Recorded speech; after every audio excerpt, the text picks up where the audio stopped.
परळीमध्ये Dhananjay मुंडेंविरोधात Sharad Pawar Maratha card खेळणार अशी चर्चा आहे।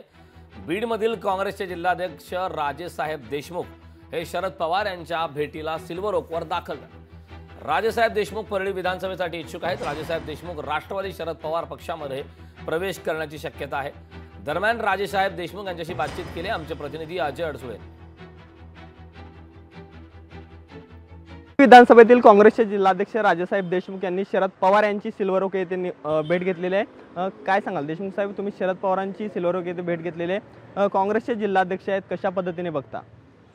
पवार साहेबांची भेट ही सदिच्छा भेट आहे आणि पवार साहेबांचं नैतिक वजन आमच्या बीड जिल्ह्यामध्ये अतिशय चांगल्या पद्धतीने आहेच।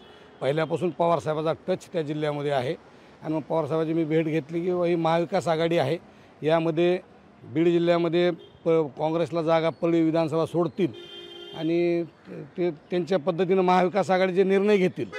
ते निर्णय महाविकास आघाडी आता आम्ही महाविकास आघाडीकडे काँग्रेसला आम्ही जागा मागितलेली आहे आणि जागा 100% मिळेल असं वाटतं। आणि जर काँग्रेसला ही जागा नाही सोडली तर शरद पवारांनी जर तुम्हाला ऑफर दिली आगामी काळामध्ये आमच्या पक्षामध्ये पक्षप्रवेश करा, तर यावर कशा पद्धतीने तुमचा विचार मंथन असेल? असं पवारसाहेब म्हणणार नाहीत। पवारसाहेबांनी माझी एकदा दिल्लीला भेट झाली होती, दिल्लीमध्ये आमची थोडं सविस्तर भेट झाली होती। खासदार आमच्या नेते आदरणीय रजनीताई पाटील, आम्ही आणि आमची टीम होती, त्यावेळी त्यांनी सांगितलं की तुम्हाला तुमच्याच पक्षाकडून लढायचं आहे, तुम्ही थोडं त्यामध्ये चांगल्या सतर्क पद्धतीने काम करा, असं साहेबांनी पाठीमागाचा आशीर्वाद दिलेला आहे। आगामी काळामध्ये मराठा उमेदवाराचा अर्थात मराठा कार्डचा त्या ठिकाणी फायदा होईल का? कारण की बजरंग सोनवणे यांचा सुद्धा विजय आपण पाहायला गेलं तर कुठं मराठा ओबीसी असा ठिकाणी वाद निर्माण झाला होता, त्यामुळे बजरंग सोनवणे यांचा विजय सोपा झाला होता। आगामी काळामध्ये तुम्हाला असं होईल वाटतं का? नाही, मराठवाड्यामध्ये किंवा आम्ही मराठा आरक्षणामध्ये आदरणीय दादा जरांगे पाटलांचा प्रभाव आहे। मराठवाड्यामध्ये त्यांचं ग्राउंडवर काम झालेलं आहे आणि ते दादा जरांगे पाटलांनाही मानणारा फार मोठ्या प्रमाणात वर्ग झाल्यामुळं मराठा कार्डचाही फायदा होईल आणि सर्वच जाती धर्माचा फायदा होईल।